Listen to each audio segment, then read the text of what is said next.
Oke, kita mulai aja ya. Selamat malam semuanya. Malam, Kak. Malam, Kak. Oke,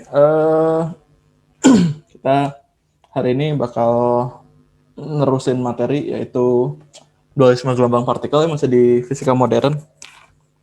Tapi sebelumnya coba gue mau bahas ini dulu nih. Apa TO? TO bermasalah nggak?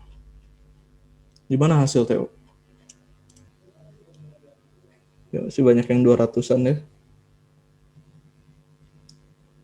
Ada beberapa yang udah tinggi sih, ada yang 1000-an, ada yang 700, 800-an gitu ya. Itu kalian harus pikirinnya ini waktunya nggak lama ya, waktunya tinggal bentar lagi nih, waktunya paling satu setengah bulan lah paling maksimum.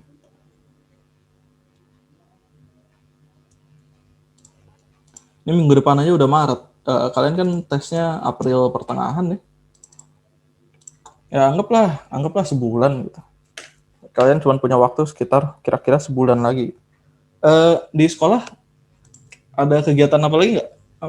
Ujian ujian praktek gitu? Atau masih ada load apa lagi di sekolah? Aku lagi UAS, Kak. Lagi UAS, oke. Masih ada UAS ya berarti ya? Iya, UAS terakhir. Oke. Berarti setelah itu nggak ada kegiatan?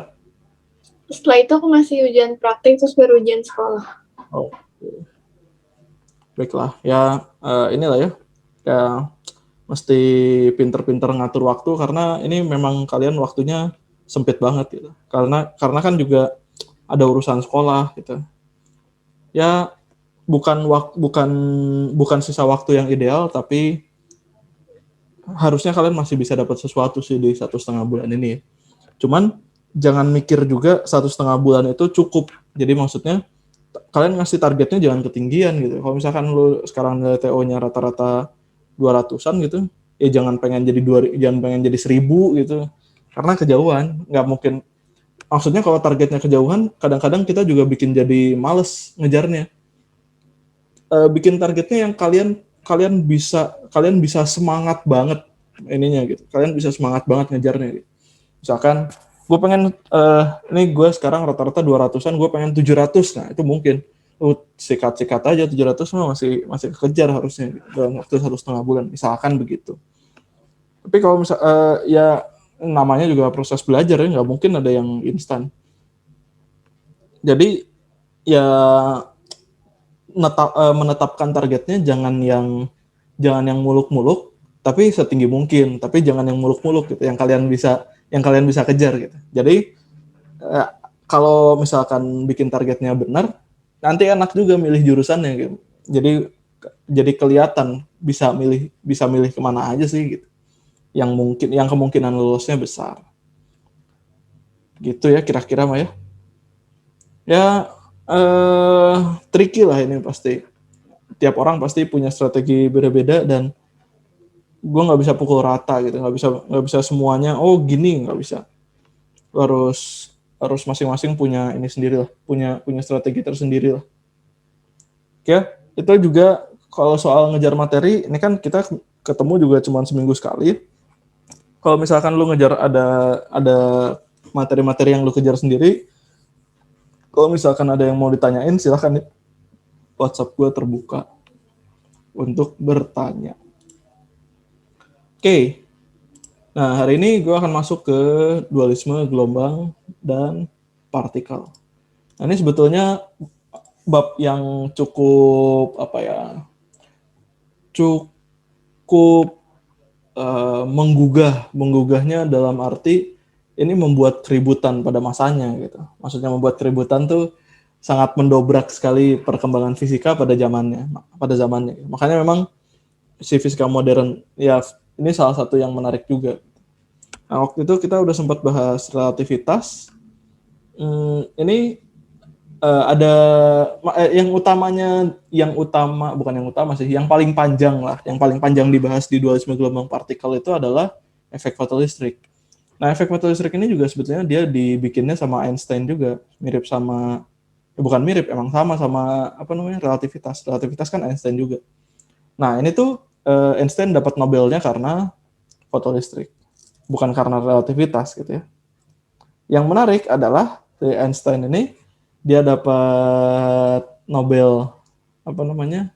Dia dapat Nobelnya. Nah, dia dapat Nobelnya itu belasan tahun setelah dia nemuinnya tahun 1905, baru dapat Nobelnya itu sekitar 1900 belasan. Ya, sedikit cerita lah itu tentang Einstein ya. Oke, gue mulai masuk materinya aja ya.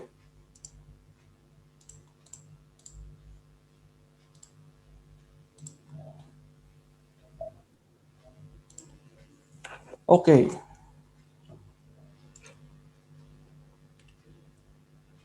Dualisme gelombang partikel.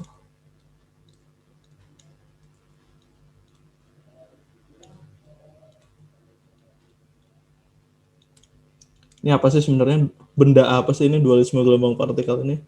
Nah, ini sebetulnya menariknya karena ternyata gelombang sama partikel itu, nah ini sebenarnya ngomonginnya cahaya. Maksudnya cahaya itu bisa bersifat sebagai gelombang, bisa bersifat sebagai partikel. Loh, kok bisa? Nah, itu makanya serunya di situ gitu.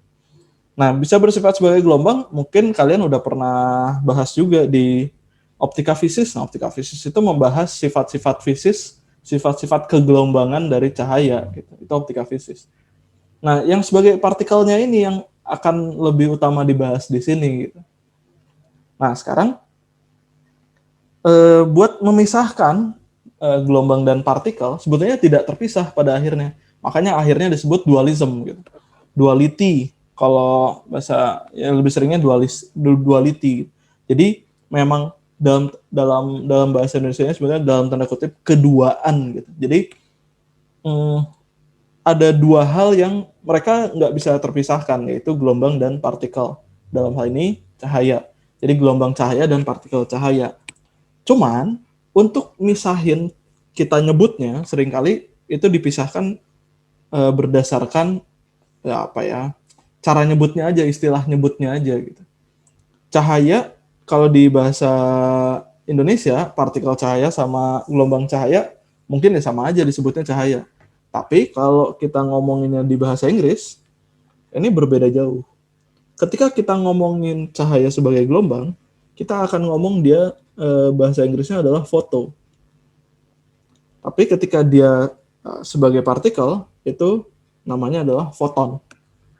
Seperti elektron, proton, muon, deuteron, neutron, dan lain-lain, yang belakangnya on itu biasanya partikel. Nah, fotonya ini maksudnya adalah cahaya sebagai gelombang, gitu. Jadi gelombang cahaya.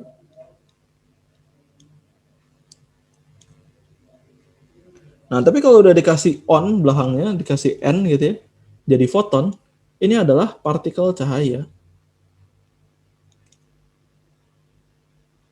Nah, kok bisa cahaya ada partikelnya? Nah, ini yang pertama, ini nanti gue akan bahas teori si foton itu sendiri. Kenapa si foton itu jadi bisa dianggap partikel? Kenapa si cahaya bisa dianggap partikel? Lalu ketika apa bisa dianggap partikel? Buktinya apa? Nah, buktinya itu nanti setelah gue kasih teori foton, itu buktinya dengan efek fotoelastrik yang tadi gue udah bahas sedikit ya. Kayak ini sedikit pengingat aja sebetulnya. Harusnya udah tahu juga sih, yaitu cepat rambat cahaya.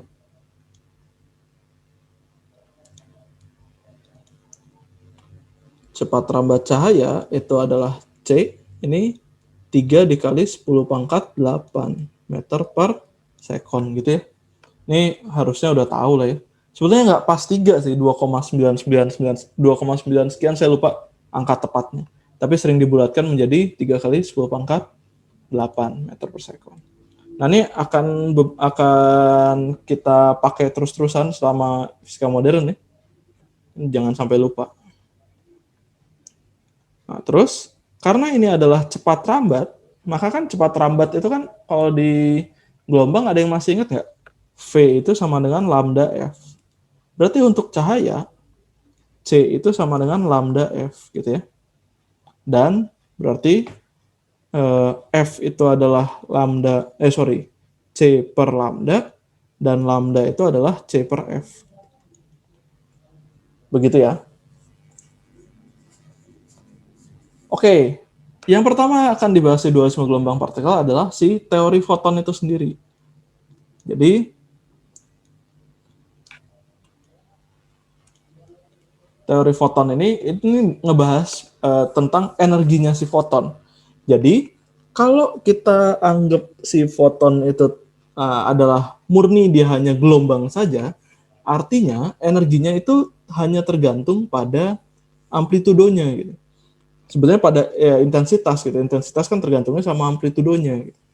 Si energinya tergantung hanya pada amplitudonya. Berarti semakin terang suatu cahaya gitu, semakin besar intensitasnya, energinya semakin besar gitu. Sementara ternyata nggak begitu. Ternyata si foton ini datangnya energinya berupa paket-paket. Jadi 1 foton, 2 foton, 3 foton, kayak seolah-olah jadi kayak partikel kecil gitu. Dan ternyata energi si foton ini hanya tergantung pada frekuensinya saja. Jadi energi foton itu hanya tergantung pada frekuensinya saja ternyata. Yang pertama kali nge-propose ini adalah Max Planck. Makanya timbul H. H ini adalah tetapan Planck.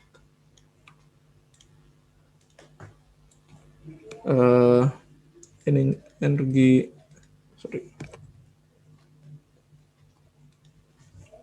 F-nya adalah energi foton.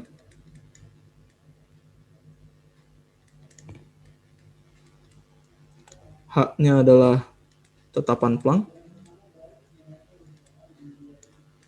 Oh, bentar. Namanya tetapan berarti nilainya konstan ya. Berapa? Ada yang masih ingat? Ada yang tahu? 6,63. Nah, 6,626 to be exact. Kali 10 pangkat min 34 Joule second. Ini nggak tahu sih, pasti belakangnya ada terusannya lagi sih, cuman yang gue ingat cuma 6,626 gitu ya. Itu tadi ada yang ngomong 6,63, itu berarti dibulatkan 2 angka di belakang koma ya. Nggak masalah kok. Oke, itu energi foton, tetapan Planck. F-nya frekuensi. Oke, energi satuannya Joule, frekuensi satuannya Hertz atau sepersecond. Makanya yang ini satuannya Joule second, gitu ya. Begitulah. Nah, ternyata si cahaya itu menurut fisika modern, si foton itu datangnya berupa paket-paket energi.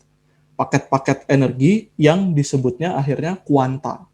Makanya teorinya namanya teori kuantum.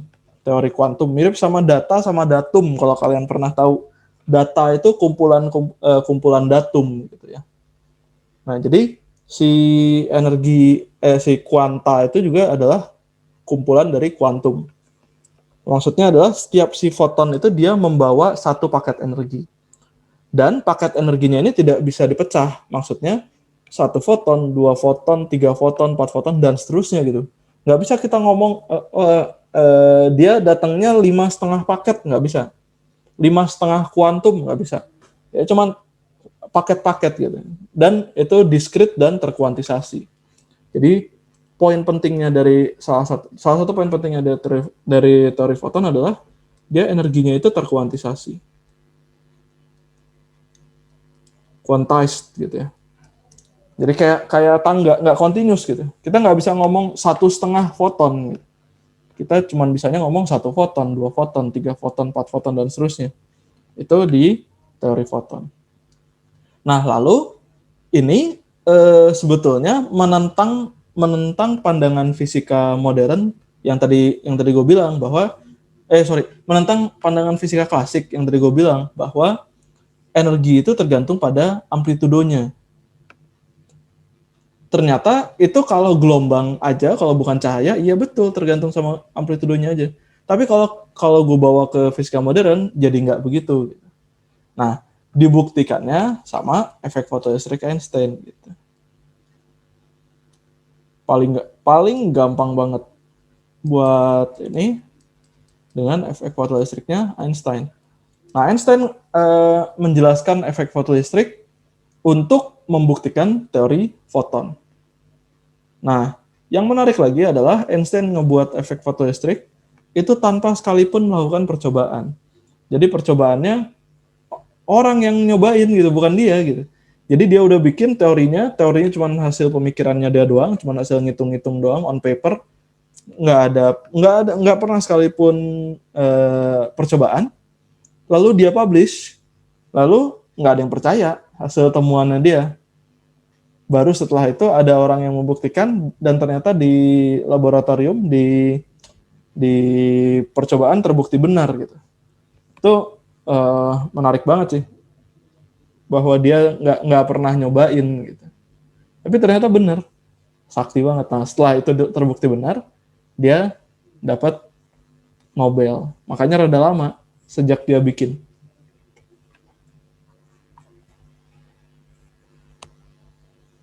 Oke, sampai sini ada pertanyaan dulu nggak?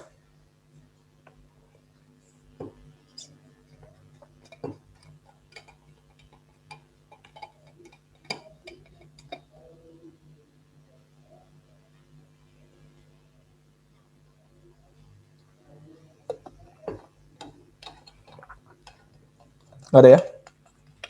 Oke, kalau nggak ada, gue masuk ke efek fotoelektrik.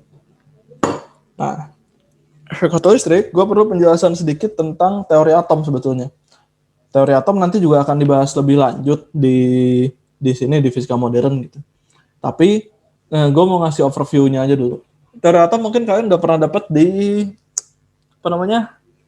Kimia. Ini efek fotoelektrik.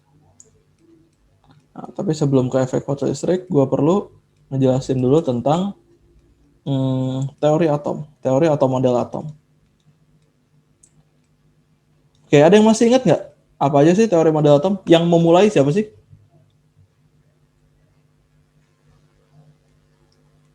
Ada yang tahu?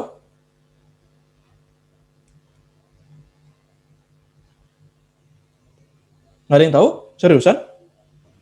Dalton ya kak? Dalton, betul. Proposalnya Dalton apa? Apa yang dia propose? Apa yang dia kemukakan? Lupa. Berbentuk bola pejal nggak sih, Kak? Berbentuk bola pejal, betul. Ini kenapa pada takut salah gini sih? Jawab aja lah. Dalton ini dia atom itu berbentuk seperti bola pejal. Dia yang utama, yang paling pentingnya adalah dia memperkenalkan istilah atom, gitu ya. Maksudnya tidak terbelah. Jadi menurut Dalton, atom itu arti secara bahasanya itu dia tidak terbelah. Atom itu tidak terbelah. Nah, maksudnya nggak bisa terbelah lagi gitu dari si bola pejal tersebut. Nah, hal ini disempurnakan oleh siapa? Yang menyempurnakannya? Thomson. Thomson teorinya apa?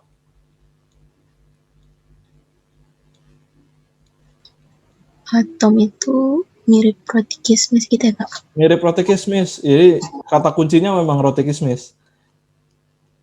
Kenapa pakai strip? Roti kismis. Maksudnya roti kismis di sini adalah dia membantah Dalton. Jadi Dalton kan tadi ngomong bahwa Dalton ngomong bahwa atom itu tidak mungkin terbelah. Nah, itu dibantah oleh Thomson.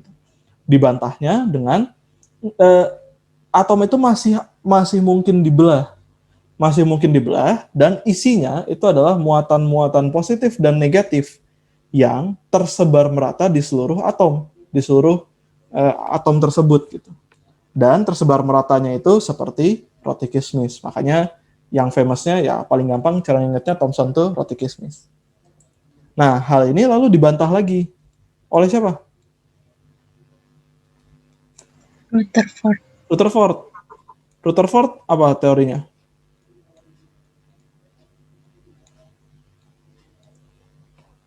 Apa? Atom itu dikelilingi mirip lintasan ya kak, dikelilingi oleh elektron-elektron. Nah, jadi Rutherford itu yang utama paling penting dari Rutherford adalah dia menemukan adanya inti atom.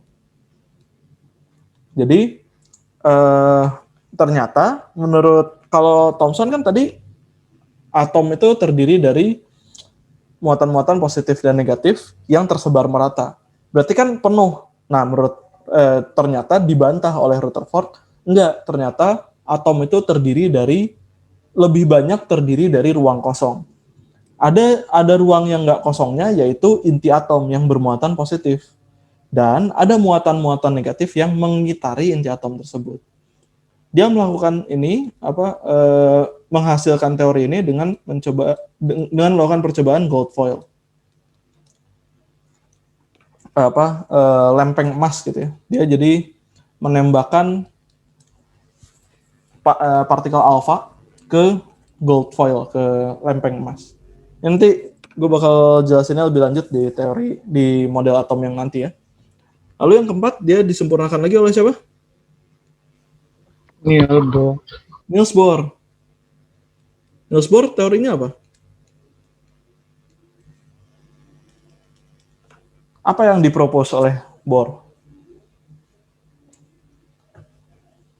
Oke, yang dipropos apa? Berbentuk lintasan bukan sih, Kak? Berbentuk lintasan di Rutherford udah ada lintasannya sebetulnya. Jadi si elektron mengitari inti itu idenya Rutherford. Yang idenya Bohr itu adalah lintasannya. Nah, lintasannya gimana? Lintasannya punya tingkat energi tertentu. Tingkat energi tertentu yang diskrit. Jadi tingkat energinya 1, 2, 3, 4 dan seterusnya. Itu adalah idenya Bohr. Jadi setiap tingkatnya punya maksudnya setiap kulitnya, nah setiap lintasannya itu punya tingkat energi yang berbeda-beda dan itu diskrit, nggak bisa di setengah-setengah. Misalkan lintasan 1,5 gitu nggak ada, lintasan 1, 2, 3, 4 dan seterusnya. Nah itu Bohr. Lalu akhirnya disempurnakan lagi teori kuantum. Yang sekarang paling sering dipakai adalah Schrödinger. Bukan paling sering sih, emang yang dipakai sekarang adalah yang Schrödinger. Nah, ini teori kuantum. Nah, sebetulnya yang Bohr juga udah kuantum, tapi early quantum teori gitu. Kuantum awal. Kalau yang Schrödinger udah advance kuantum. Gitu. Nah, cuman yang menarik dari kenapa gue harus bawa dulu ke teori atom sih? Karena gini, mulai dari Rutherford, lalu sampai Bohr, lalu sampai Schrödinger, itu membawa pemahaman yang sama tentang elektron, yaitu elektronnya mengitari inti atom. Elektronnya mengitari inti atom. Lalu dari sejak Rutherford pun itu udah jelas bahwa dia mungkin berpindah lintasan. Itu sejak Rutherford, bukan cuma baru Bohr. Dari Rutherford pun udah ada. Dia mungkin pindah lintasan. Dengan cara apa? Dengan cara mendapatkan energi. Kalau si elektron tadi mendapatkan energi, maka elektron tadi akan berpindah ke lintasan yang lebih jauh dari inti. Artinya dia bisa lebih melepaskan diri terhadap inti. Nah, makin besar energi yang dia pakai, makin besar energi yang makin besar energi yang dia dapatkan, nah gitu. Dia berpindahnya bisa makin jauh. Kalau yang Rutherford, energinya bisa berapa aja. Nah, itu dibantah oleh Bohr. Energinya nggak bisa berapa aja. Nggak bisa sembarang energi. Gitu. Nah, cuman simpelnya gini lah. Kalau ternyata si elektron itu bisa pindah ke lintasan yang lebih luar, artinya elektron itu bisa lepas dari atom. Bisa lepas dari inti atom. Artinya, gue bisa bikin elektron lepas dengan cara menembakkan foton tertentu supaya akhirnya si elektronnya lepas. Nah, itulah yang kita sebut fotolistrik. Kenapa fotolistrik? Fotonya oke, cahaya ya, karena foton. Listriknya belah mana? Oke, bentar gue gambarin dulu.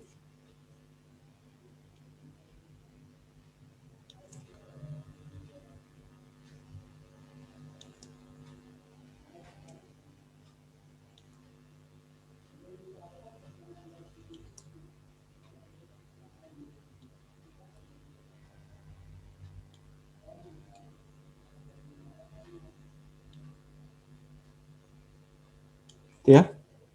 Ada casingnya gitu.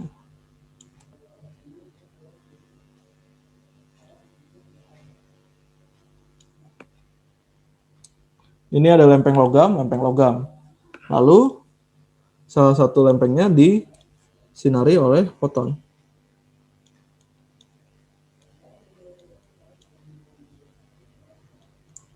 Sehingga diharapkan dengan disinari oleh foton ada elektron yang mental dari si logam ini dan punya kecepatan yang arahnya ke kanan. Nah, sekarang kalau misalkan ditembakkan foton, lalu ada elektron yang mental. Kalau ada elektron yang mental dan punya kecepatan, lalu elektronnya sampai ke sini, artinya ada arus listrik. Artinya kalau di sini gue pasangin lampu, lampunya nyala gitu. Makanya jadinya efek foto listrik. Ini fotonnya. Nah, ininya elektron. Udah jelas ya? Jadi, ketika si elektronnya mental, nyampe ke lempeng selanjutnya, gitu, ke lempeng logam selanjutnya, nah itu, maka akan timbul arus. Kalau timbul arus berarti timbul listrik. Makanya jadinya efek foto listrik. Sampai sini ada pertanyaan dulu nggak?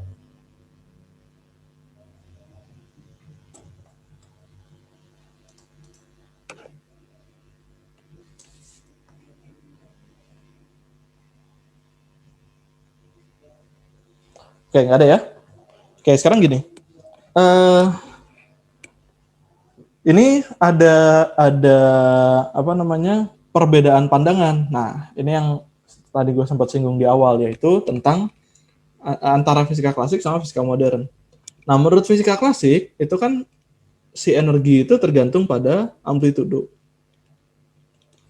Sehingga karena dia bergantung pada amplitudo, berarti yang mempengaruhi si elektronnya bisa keluar atau enggak, menurut fisika klasik, itu adalah intensitas. Gitu. Jadi intensitas cahaya itu menentukan keluar atau tidaknya elektron.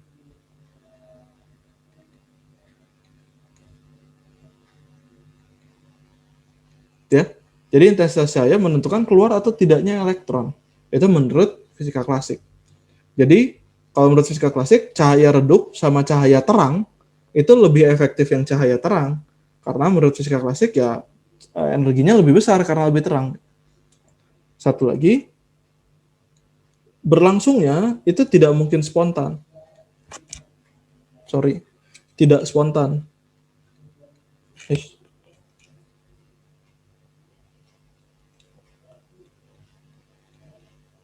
Dengan kata lain butuh waktu gitu menurut yang itu ya, menurut yang fisika klasik. Nah, ternyata ini dibantah oleh pandangan fisika modern. Dibantahnya adalah nomor 1, di sini intensitas cahaya yang menentukan keluar atau tidaknya elektron. Menurut fisika modern, bukan intensitas. Karena energi foton tadi, balik lagi ke halaman 1, energi foton tadi hanya bergantung pada frekuensi. Sehingga, menurut fisika modern, frekuensilah yang menentukan. Jadi, frekuensi cahaya gitu. Yang menentukan keluar atau tidaknya elektron.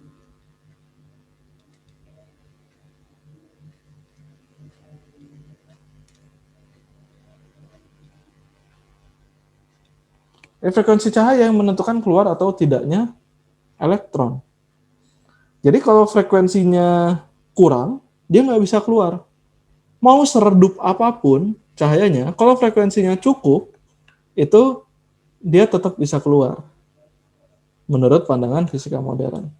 Nah, terus intensitasnya ngaruhnya ke apa? Intensitasnya ngaruhnya ke banyaknya. Jadi intensitas itu pengaruhnya ke banyaknya elektron.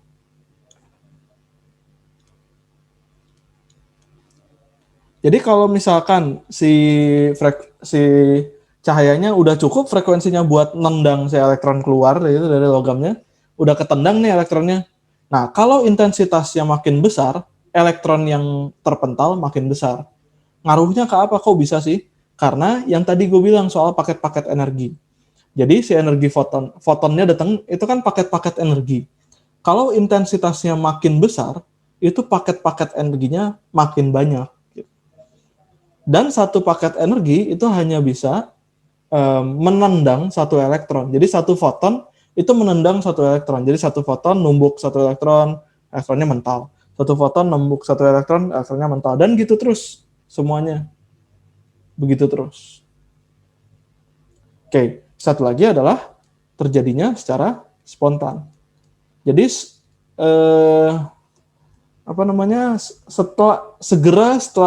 setelah si itunya disinari oleh cahaya, dia langsung elektronnya mental. Kalau frekuensinya cukup untuk mementalkan si elektron, begitu dikasih cahaya seredup apapun, itu langsung keluar elektronnya. Oke, silakan. Sampai sini ada yang mau ditanyakan dulu nggak?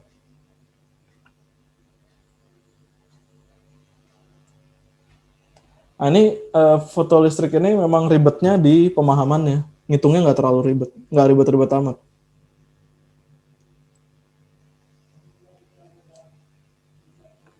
Ada pertanyaan?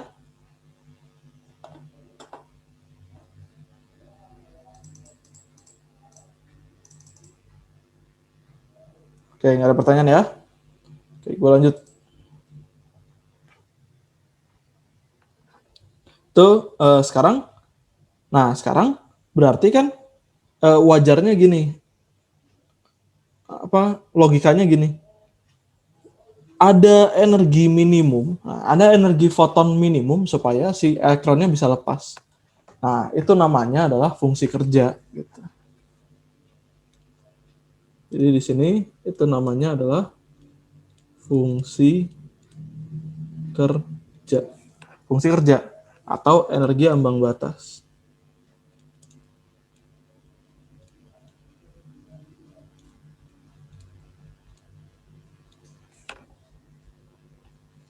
Oke, nah si fungsi kerja atau energi ambang batas ini itu adalah definisinya energi foton yang dibutuhkan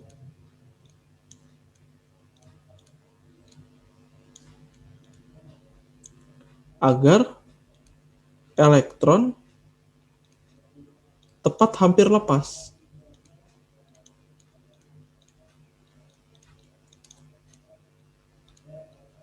Dari logam gitu. Jadi energi foton yang dibutuhkan agar elektron tepat hampir lepas dari logam. Artinya belum lepas ya. Nah, fungsi kerja biasanya dilambangkannya dengan W0. Nah, cuman kan kalau kita W0 aja nggak jelas arahnya, bukan nggak jelas arahnya sih, nggak jelas representasinya apa sih. W0 tuh menggambarkan apa sih? Nah, makanya ini biasanya ditulis sama dengan F0. Jadi F0-nya adalah frekuensi ambang batas namanya.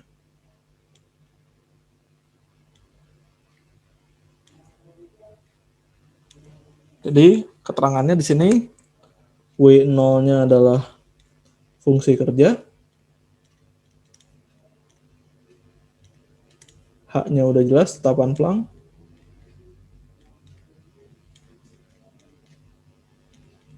Terus F0-nya frekuensi ambang batas.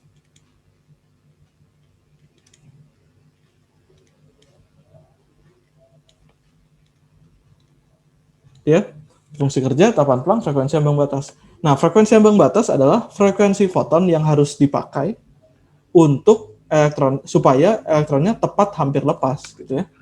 Satuannya hertz atau sepersekon sama aja.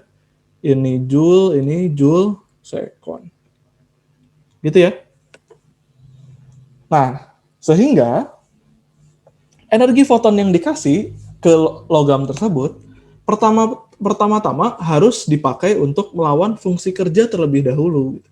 Jadi, energi foton yang dikasih itu ngeceknya ngebandingin sama fungsi kerja dulu.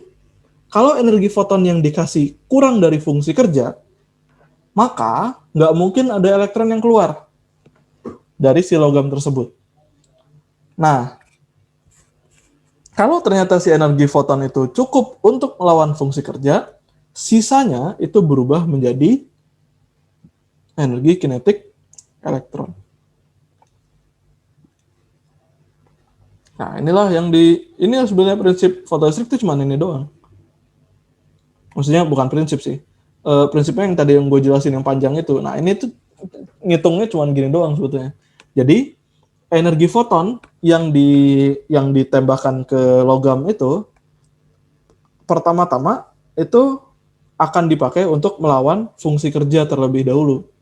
Kalau ada sisanya, baru jadi energi kinetik elektron. Gitu ya. Nah, cuman masalah berikutnya timbul. Masalah berikutnya apa? Masalah berikutnya, kalau kita melakukan percobaan fotolistrik, energi kinetik elektron itu nggak jelas ngukurnya pakai apa.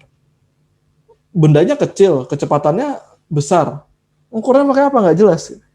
Sehingga paling gampang untuk mengukur energi kinetik elektron itu dengan cara si elektronnya diberhentikan, dibuat jadi berhenti. Pakai apa? Nah, balik lagi ke sini. Nih, ini lampunya gue buang dulu, gue ganti ya. Diganti pakai apa? Diganti pakai ini. Pakai tegangan tertentu. Gitu.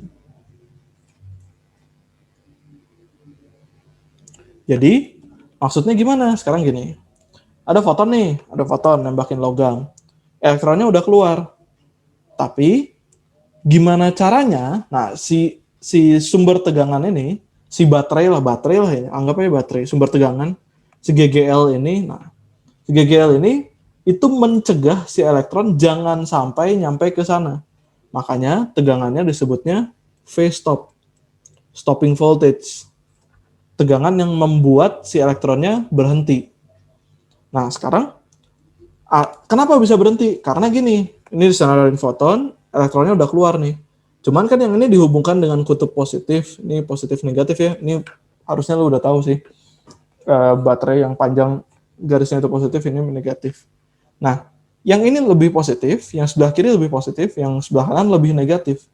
Artinya ketika si elektronnya itu keluar, berarti dia akan ditarik oleh lempeng yang kiri dan ditolak oleh lempeng yang kanan. Makanya nggak pernah nyampe ke kanan. Gitu. Kebayang ya? Nah, berarti ketika si elektronnya lepas, dia punya energi potensial listrik.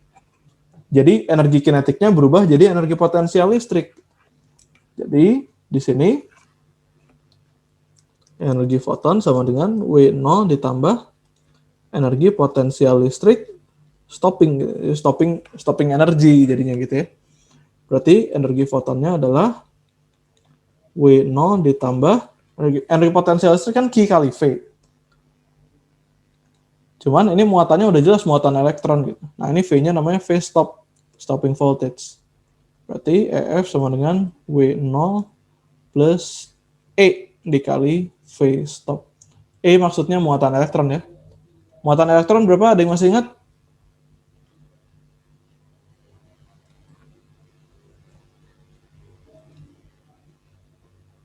Berapa?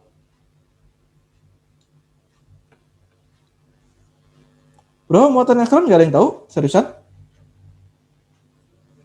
1,6 kali 10 pangkat min 19. Sip. Ternyata cuma males buka mic doang. Oke. Oke ya. Nah, sekarang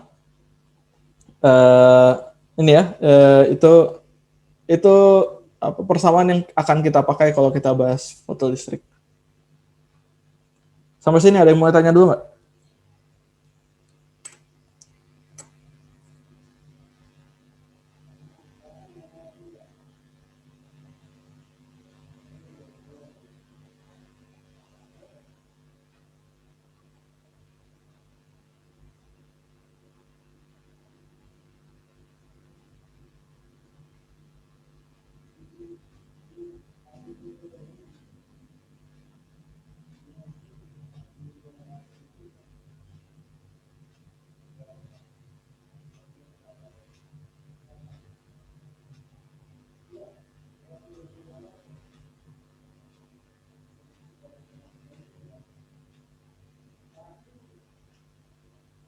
Nggak ada pertanyaan? Aman, Kak. Oke. Nah, sekarang buat melengkapkan si fotoelastrik sedikit ada grafik. Nah, gimana cara ngelihat grafiknya? Cara ngelihatnya gini. Biasanya grafiknya itu antara energi kinetik elektron terhadap frekuensi atau phase stop terhadap frekuensi. Tapi mirip aja, gue contohin yang energi kinetik elektron aja ya. Nih, dari energi kinetik elektron, kan gue bisa tulis begini. Energi kinetik elektron sama dengan energi foton dikurangi W0. Kurangi fungsi kerja gitu ya. Energi kinetik elektronnya biarin, energi fotonnya adalah HF, W0-nya adalah HF0. Nah, dari sini, kalau misalkan gue mau gambar energi kinetik elektron terhadap F grafiknya.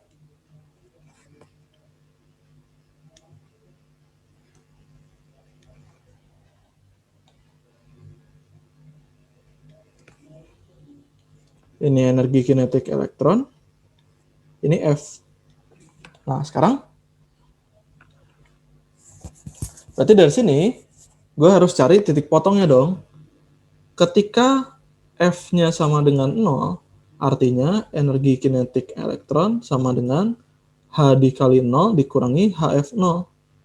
Berarti energi kinetik elektronnya sama dengan minus HF0. Artinya dia melewati titik 0, minus HF0 gitu ya. Lalu yang kedua,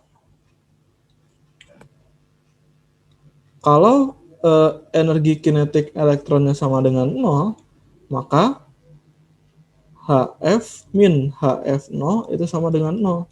Makanya HF sama dengan HF0 sehingga F-nya sama dengan F0. Berarti gue dapat titik itu adalah F0, 0. Gitu. Sehingga dia akan melewati 0, minus HF0. Disinilah kira-kira ya. Ini minus HF0. Lalu dan melewati F0, 0. Anggaplah di sini. Jadi bentuk grafiknya gimana dong? Bentuk grafiknya adalah begitu. Nah, cuman yang sisi sininya itu nggak ada titik-titik. Kenapa begitu? Karena kalau frekuensinya lebih kecil daripada F0, elektronnya belum keluar gitu ya. Nah, cuman ini jadi HF0, ini jadi F0. Satu lagi yang menarik adalah kemiringannya. Sekarang gini deh, ini kan energi kinetik elektron terhadap frekuensi. Berarti energi kinetik elektron sama dengan HF min HF0. Karena energi kinetik elektronnya sebagai sumbu Y, F-nya sebagai sumbu X. Berarti ini kan kayak gini, seolah-olah. Berarti kemiringan garisnya itu adalah tetapan Planck. Gitu. Kalau misalkan ini apa ya, theta lah gitu ya. Ini tan theta gitu. Kemiringannya aja. Oke, sampai sini ada masalah nggak?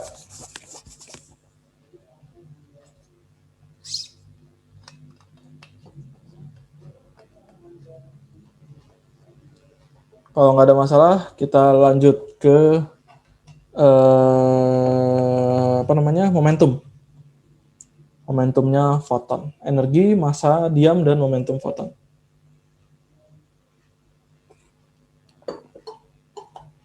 Betulnya ada satu lagi yaitu produksi sinar X, cuman ada yang gue lupa beberapa. Ini juga dualisme gelombang partikel ini gue plotnya memang 2 pertemuan, jadi kita bahas di minggu depan aja ya, produksi sinar X. Sama satu lagi adalah yang akan gue geser ke minggu depan itu efek Compton. Efek Compton sebetulnya nanti gue akan kasih lihat akan kasih lihat rumus jadinya. Nanti di minggu depan kita oprek-oprek si efek Compton itu. Gimana ceritanya sih sampai dapat si rumus jadi tersebut. Oke?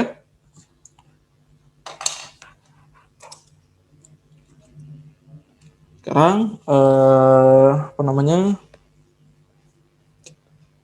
momentum. Jadi energi massa dan momentum foton. Nah, sebetulnya kalau energi udah kebahas kan tadi ya, yaitu energi fotonnya adalah HF atau HC per lambda. HC per lambdanya gue udah liatin belum ya? Oh, belum, lupa. Maaf, sorry. Ini ya, F-nya bisa diganti jadi C per lambda kan? Berarti energi foton itu bisa juga HC per lambda ya. Cuman F-nya aja diganti jadi C per lambda.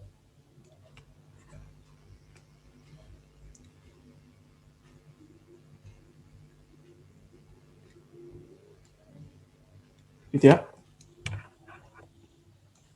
Nah, sehingga di sini energinya bisa HF atau HC per lambda. Nah, sekarang foton. Foton itu kan partikel cahaya. Yang namanya cahaya kan nggak mungkin diem. Nggak mungkin diem. Sehingga kita bisa membuat asumsi logis, membuat konsekuensi logis atas itu, bahwa masa diamnya foton itu adalah 0. Kenapa? Karena kalau nggak mungkin ada foton yang diam gitu, sehingga masanya 0.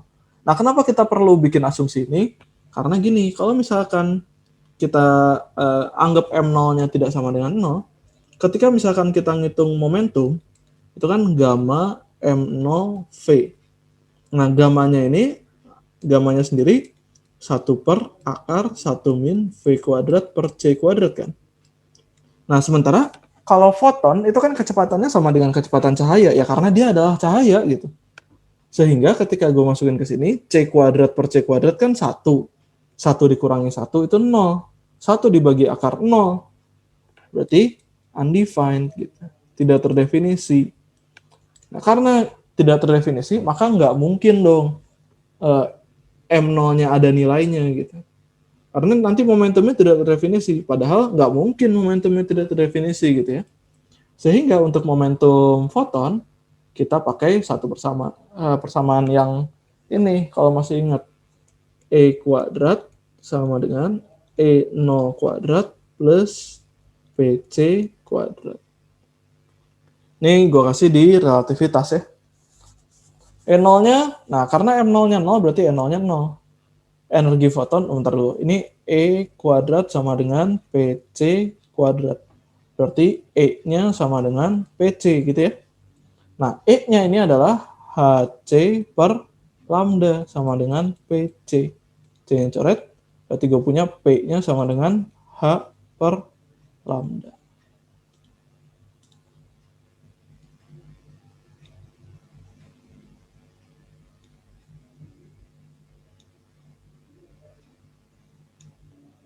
Gitu ya. Ini P-nya adalah H per lambda. Jadi energinya itu udah tahu, masa diamnya 0 dan P-nya adalah H per lambda. Nah, dari sini ada terusannya, yaitu panjang gelombang de Broglie.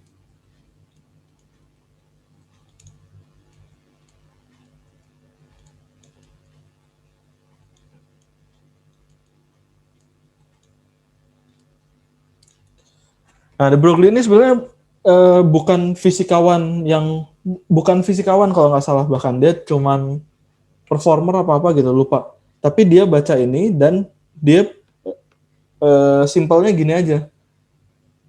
Dunia itu seimbang, dunia itu simetris, sehingga dari tadi kan kita ngomongin cahaya bisa bersifat sebagai gelombang. Gelombang bisa bersifat sebagai gelombang? Cahaya bisa bersifat sebagai partikel. Jadi gelombang bisa bersifat sebagai partikel.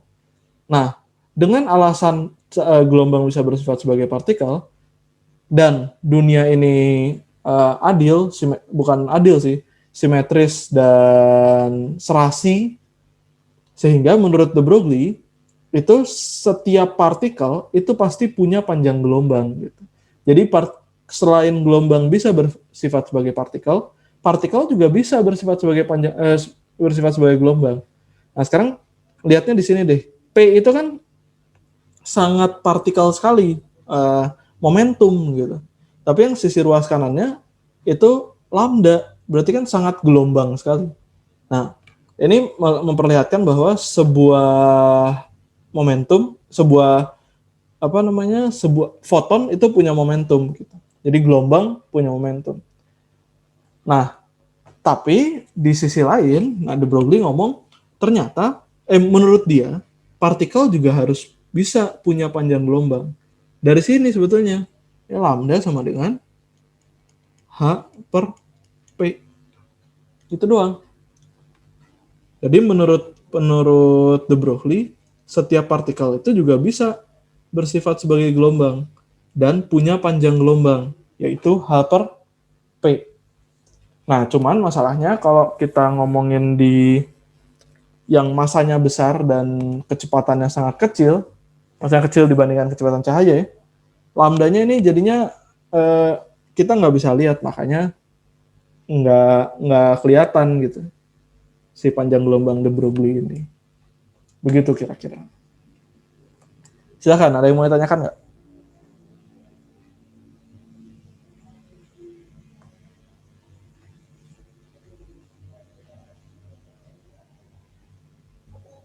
Aman, Kak. Oke ya. Oke, sekarang satu lagi adalah efek Compton.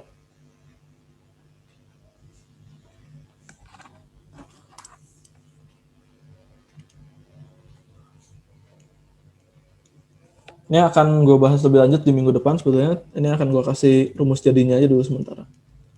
Efek Compton. Atau hamburan Compton.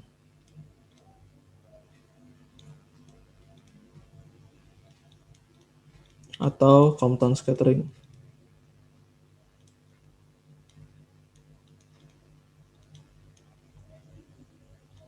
Ya. Nah, ini peristiwa terjadi gimana sih? Peristiwa terjadinya adalah kayak tumbukan.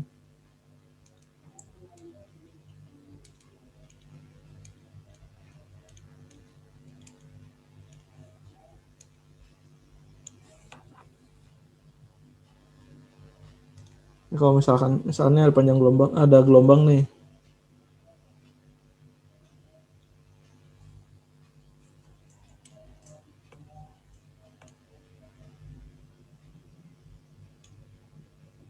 Terus dia menumbuk elektron.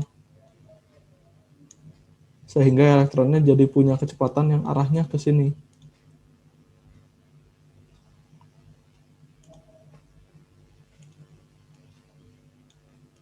Gitu ya. Dan setelah dia menumbuk elektron, panjang gelombangnya berubah. Gitu ya. Ini foton dengan panjang gelombang lambda. Ini juga foton dengan panjang gelombang lambda aksen. Lalu ini garis bantu ya.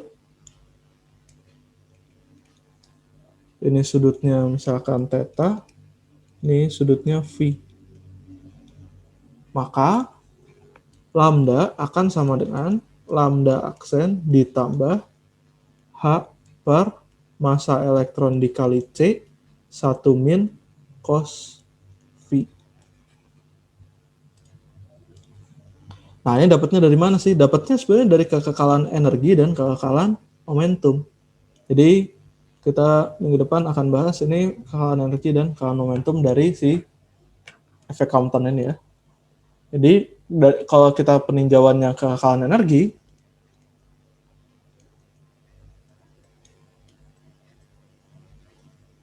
artinya energi foton ditambah energi elektron akan sama dengan energi foton setelah tumbukan ditambah energi elektron setelah tumbukan.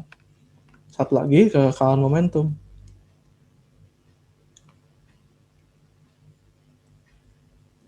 Kekekalan momentum artinya momentum. Momentum foton ditambah momentum elektron sama dengan momentum foton setelah tumbukan ditambah momentum elektron setelah tumbukan gitu. Dari dua ini sebenarnya nanti didapat yang persamaan yang dikotakin merah itu ya. Oke, silakan kalau ada yang mau ditanyakan. Kalau nggak ada, kita masuk soal.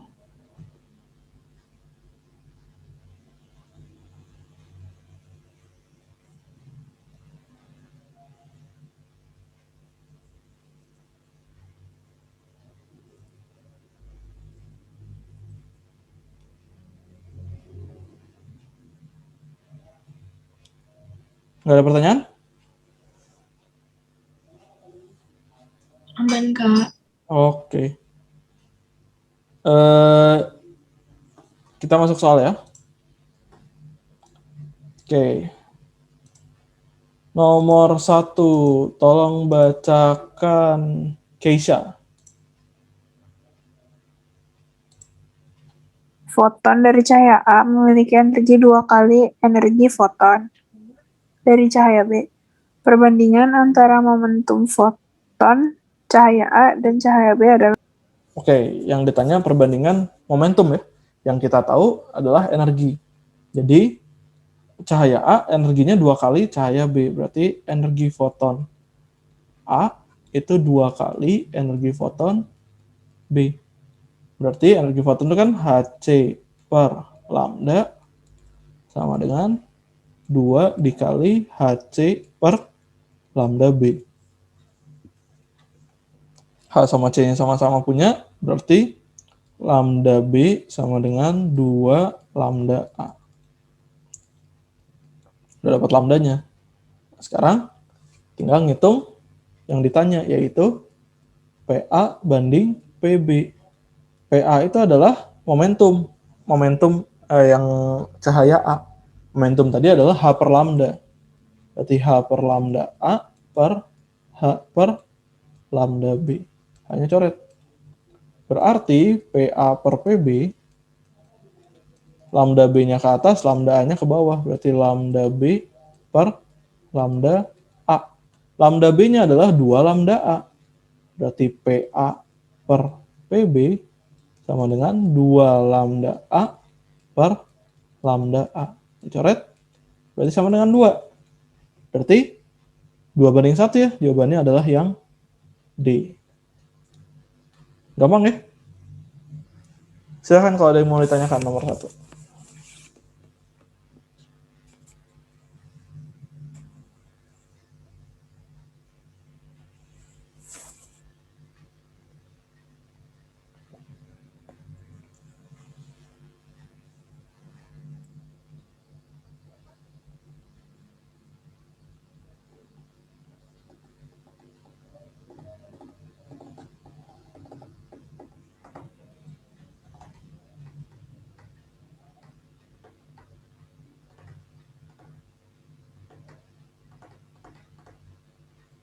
Oke, nomor 1 nggak ada masalah ya?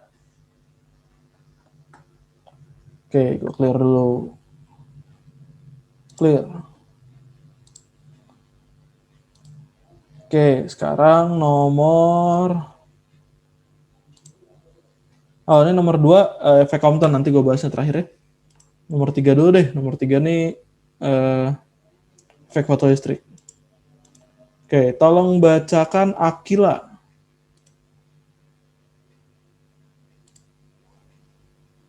Frekuensi ambang natrium adalah 4,4 kali 10 pangkat 14 Hz. Besarnya potensial penghenti bagi natrium saat disinari dengan cahaya berfrekuensi 6 kali 10 pangkat 14 Hz adalah. Oke, ini frekuensi ambang natrium 4,4 kali 10 pangkat 14 Hz itu artinya apa ya?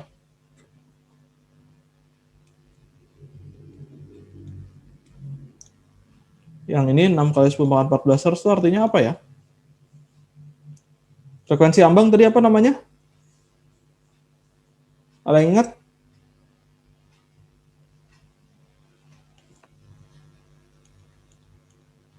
Baru tadi. Ada yang ingat nggak?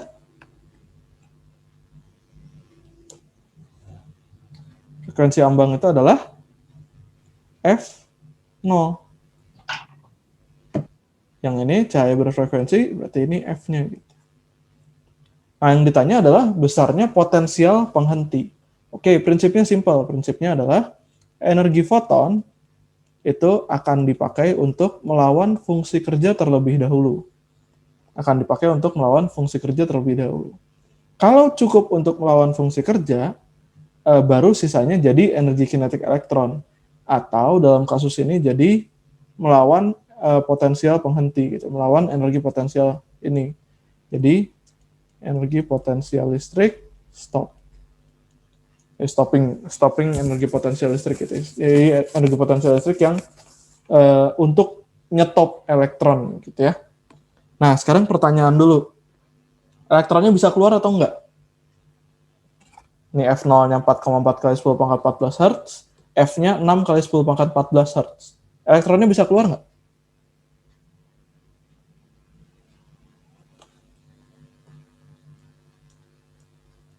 Bisa keluar nggak?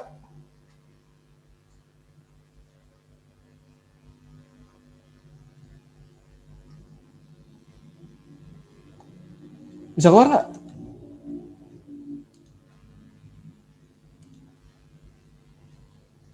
Ya, pasti bisa keluar karena F-nya lebih besar dari F0. Sehingga pasti si elektronnya bisa keluar. Tapi karena ini pakainya potensial penghenti, dia keluar dari logamnya, tapi nggak bisa nggak bisa sampai ke logam di sebelahnya gitu. EF-nya adalah HF, W0-nya adalah HF0, lagi potensial listrik stopping voltage-nya adalah Q dikali V stop. Berarti ini adalah HF min HF0, Q-nya adalah muatan elektron. V stop gitu ya. Ini H F min F0. Kalau mau V stop berarti ini dibagi dengan E sama dengan V stop. Oke, berarti tinggal ngitung dong. Apa yang kita nggak tahu? H-nya. H-nya tahu dong harusnya. Berapa H-nya?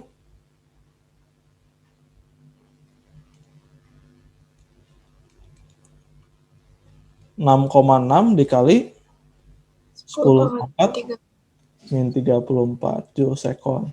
Oke, F-nya punya, F0-nya punya. E-nya punya nggak? Ada. Punya Nah, berapa? Yang nggak ada di soal sih sebenarnya, tapi harusnya kalian ingat. 1,6 kali 10 pangkat 19. Sip. Gitu ya. 1,6 dikali 10 pangkat minus 19 coulomb. Sebetulnya negatif karena elektron ya. Tapi di sini cuma ngitung besarnya aja, jadi positif negatifnya nggak perlu dihitung. Udah tinggal ngitung. Berarti 6 dikali 10, kok 6 sih? 6,6. 6,6 dikali 10 pangkat min 34. Dikali F min F0. F-nya adalah 6 kali 10 pangkat 14 Hz. F0-nya 4,4 kali 10 pangkat 14 Hz. Bisa terima nggak F min F0-nya ini adalah 1,6 dikali 10 pangkat 14 Hz. Bisa ya? Bisa kok. Oke. Bawahnya 1,6 dikali 10 pangkat min 19 coulomb karena E ya. Oh, udah. Nah, lihat. Ini kan ordenya mirip-mirip, yang beda angkanya ya. Ini kalau ini lihat aja angkanya dulu. 1,6 coret. Berarti kan angkanya cuma 6,6. Nah, yang angkanya 66 tuh cuma satu, pilihan D. Kecuali ini nanti ada pilihan 0,66, 0,066, 0,0066, nah itu baru ngitung lagi. Tapi kebetulan cuma ada satu nih yang angkanya 66. Ya udah, berarti pilihannya D. Tapi kalau kalian mau tahu jawabannya benar, ya udah kerjain. Ini 6,6-nya biarin. Min 34 sama 10 pangkat 14 jadi 10 pangkat min 20. Min 19 sama 10 pangkat min 20, 10 pangkat min 1. Berarti dikali 10 pangkat min 1. Berarti 0,66 volt. Jawabannya yang D. Silahkan kalau ada yang mau ditanyakan.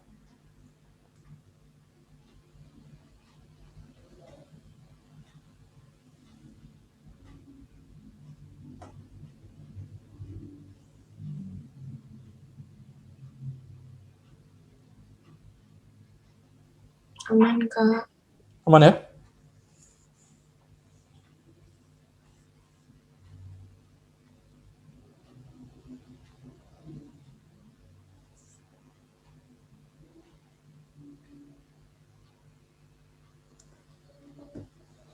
Oke. Gua clear ya. Terus sekarang nomor 4.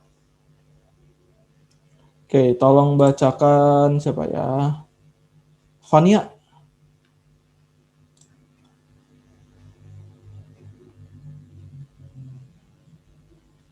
Ada nggak ya orangnya?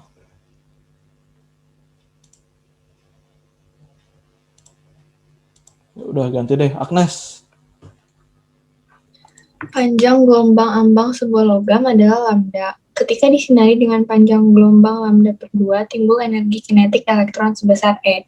Ketika disinari dengan panjang gelombang lambda per 5, maka energi kinetik elektron menjadi... Oke, ini sekarang panjang gelombang ambang ya. Kalau tadi kan kita ngebahasnya selalu frekuensi ambang. Kalau ini tinggal ganti aja, berarti kan fungsi kerjanya itu HF0 ya, tinggal diganti aja jadi HC per lambda 0. Nah ini yang frekuensi lagi, panjang gelombang ambangnya yang ini ya. Oke, sekarang berarti gue punya kondisinya lambda 0-nya adalah lambda. Lalu ini kan energi foton yang dikasih itu pertama dipakai untuk melawan fungsi kerja, lalu sisanya jadi energi kinetik elektron. Berarti energi kinetik elektron itu adalah energi foton dikurangi W0 gitu ya. Nah, sekarang tinggal dilihat nih, ada dua kondisi. Berarti kondisi yang pertama, lambda satunya adalah lambda per 2 atau setengah lambda gitu ya.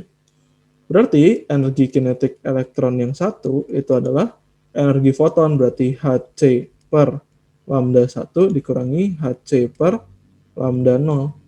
Berarti energi kinetik elektron yang satu, Hc per lambda satunya adalah setengah lambda, dikurangi Hc per lambda 0-nya adalah lambda. 2-nya ke atas, berarti 2 Hc per lambda dikurangi Hc per lambda. Maka energi kinetik elektron yang satu adalah Hc per lambda. Ini adalah E kata soalnya. Lalu kita masuk ke yang keadaan 2. Yang keadaan 2 berarti lambda 2-nya adalah lambda per 5 atau 1/5 lambda gitu ya. Berarti energi kinetik elektron untuk yang kedua itu adalah Hc per lambda 2 dikurangi Hc per lambda 0. Berarti energi kinetik elektron yang kedua Hc per 1/5 lambda dikurangi Hc per lambda. 5-nya ke atas, 5 Hc per lambda dikurangi Hc per lambda. Jadi 4 Hc per lambda ya. Berarti energi kinetik elektron 2 adalah 4 Hc per lambda. Hc per lambdanya katanya sama dengan E. Ya gantilah. 4 dikali E. Berarti jawabannya yang C. Itu ya. Simpel ya. Silakan kalau ada pertanyaan.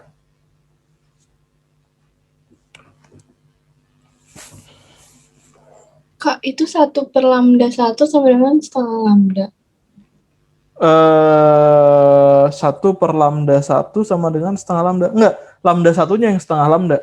Oh iya, makanya tadi sempat bingung. Oke, masih Kak. Ya. Lambda satunya setengah lambda. Ini kan lambda 1 nih, ini diganti nih setengah lambda gitu. Oke ya?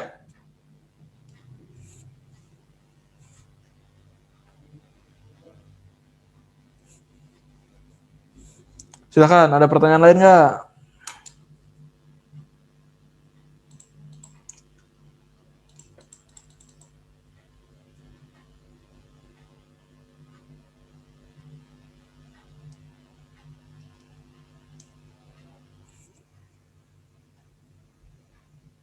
Oke, nggak ada ya?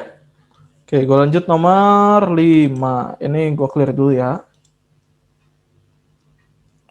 Terus, nomor 5. Oke, tolong bacakan. Gilang Andrian. Pada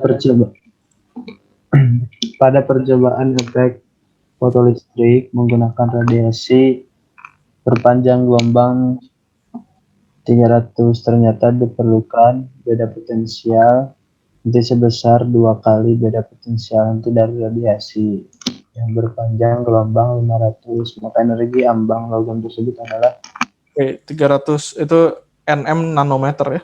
Ya. Efek fotoelektrik jadi ada dua, sama mirip sama yang tadi ya. Jadi ada dua kondisi. Yang pertama itu pakai panjang gelombangnya 300 nanometer.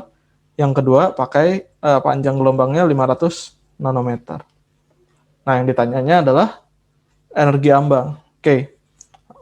Langsung gua pisahin aja ya. Berarti yang pertama itu lambda satunya adalah 300 nanometer. Berarti energi foton yang dipakai itu dipakai untuk melawan fungsi kerja. Lalu kalau ada sisanya dipakai untuk melawan energi potensial listrik gitu ya. Berarti ini adalah HC per lambda sama dengan W0-nya yang ditanya ya, biarin aja dalam W0 gitu. Ditambah energi potensial listrik stopping voltage-nya Q kali, langsung E aja ya. E dikali V stop 1. Nah, V stop 1-nya katanya, nah sekarang kalau yang dua kali dari yang 500 nanometer. Kalau misalkan yang 500 nanometer gue bilang V stopnya adalah V, berarti kan yang ini adalah 2V ya.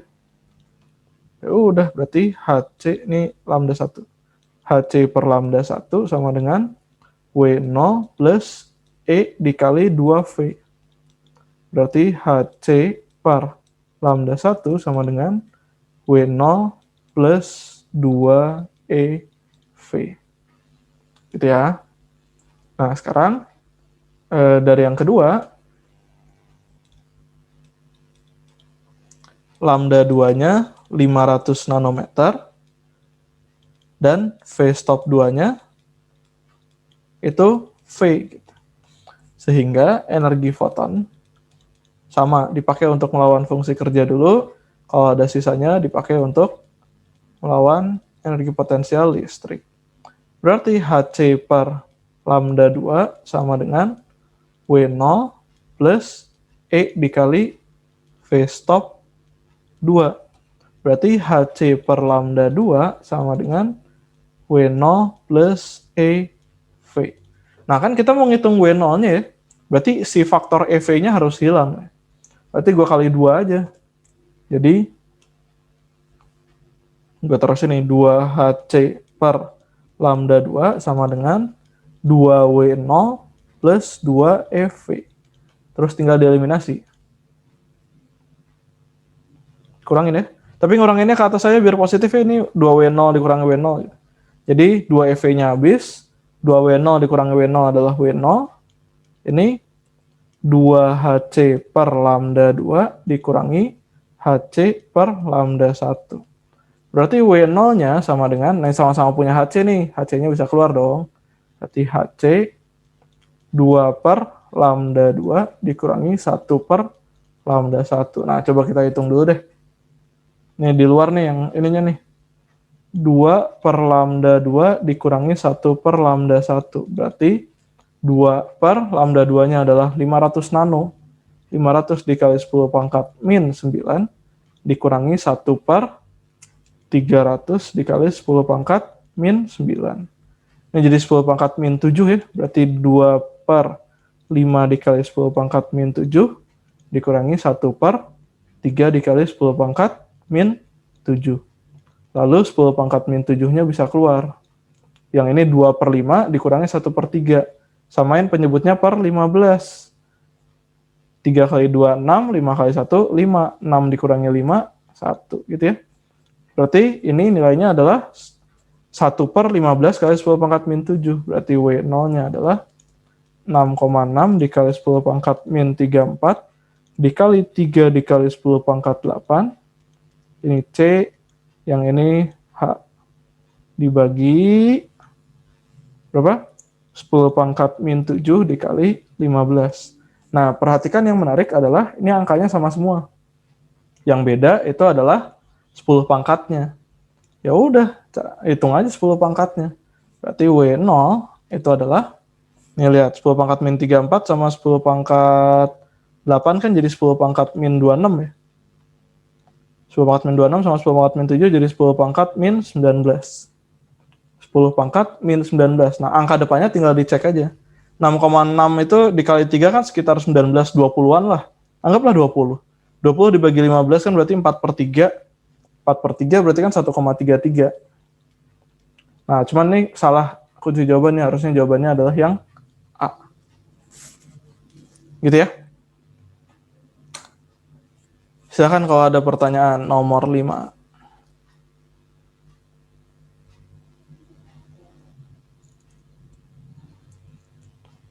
Oke, nomor 5 nggak ada masalah ya?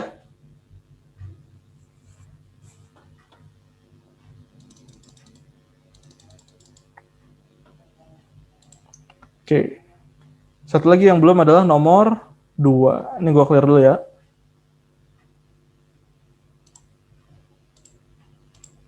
Oke, nomor 2. Nih, ini sebetulnya tinggal masukin rumus doang ya. Tapi kita cobain aja. Foton dengan panjang gelombang 0,06 nanometer mengalami hamburan Compton dengan sudut hamburan 60 derajat. Maka panjang gelombang yang dihamburkan sebesar, oke, sebenarnya tinggal masukin aja sih.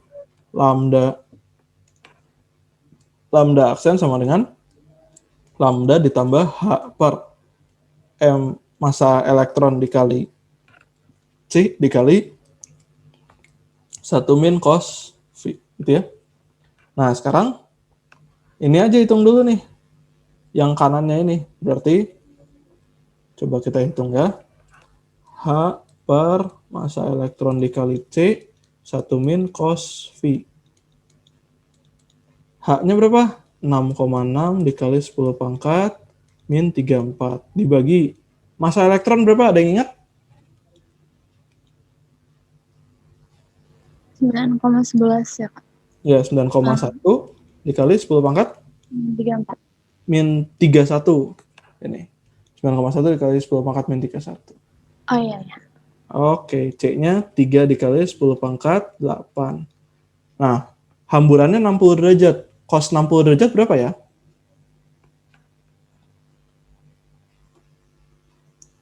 Cos 60 derajat adalah 1/2. 1/2. 1 dikurangi 1/2. Gitu ya. Ini 3, 2, 6 berarti ya. Berarti ini 1,1. Berarti ini angkanya adalah 1,1 per 9,1. Ini 10 pangkat min 3, 10 pangkat min 11 gitu. Meter. Karena satuannya SI semua. Nah, pengennya kalau dalam nanometer berarti dikali 10 pangkat 9. Berarti 1,1 per 9,1 dikali 10 pangkat min 2 nanometer. Nah, anggaplah ini 1 per 9 gitu. Kalau 1 per 9 kan sekitar berarti 0,11 ya. Kalau ini 0,12. Ya udah berarti 0,12 dikali 10 pangkat min 2 nanometer. Berarti 0,0012 nanometer. Udah, berarti tinggal lambda aksennya adalah 0,06 ditambah 0,0012. Berarti 0,0612 nanometer. Jawabannya adalah yang A. Nah, sebetulnya soal ini nggak usah ngitung panjang-panjang pun, kalau mau nebaknya pasti langsung A aja. Karena jelas, pasti kemungkinan besar A. Karena nambahnya itu nggak mungkin gede-gede banget.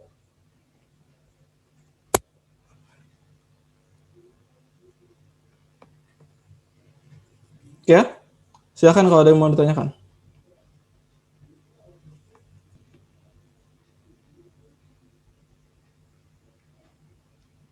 Oke, kalau nggak ada yang mau ditanyakan, saya sudahi dulu aja ya pertemuan kali ini. Ntar ya, ini saya stop share dulu. Oke, minggu depan kita masih akan ngebahas dualisme gelombang partikel, yaitu spesifik yang produksi sinar X saya belum kasih di pertemuan ini. Lalu efek Compton saya akan jabarkan, sama fotoelastrik tuh kalau misalkan ada masalah-masalah lagi, kita oprek-oprek lagi fotoelastrik kalau misalkan kalian ada yang mau ditanyakan. Dan nanti kita bakal bahas soal. Gitu ya. Ya udah, kalau begitu, kalau misalkan kalau misalkan ada yang mau ditanyakan, mau materi ini, mau di luar materi ini, silahkan kontak saya langsung. Terima kasih atensi kalian. Udah malam ya. Terima kasih atensi kalian malam hari ini. Mudah-mudahan pelajaran yang saya kasih bermanfaat buat kalian.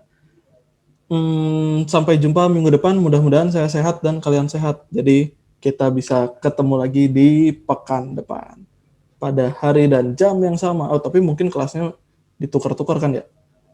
Ya udah, nggak jadi. Sampai jumpa minggu depan pokoknya ya. Materinya masih dualisme gelombang partikel. Oke, terima kasih. Selamat malam. Makasih, Kak. Kak. Makasih, Kak. Malam. Makasih, Kak.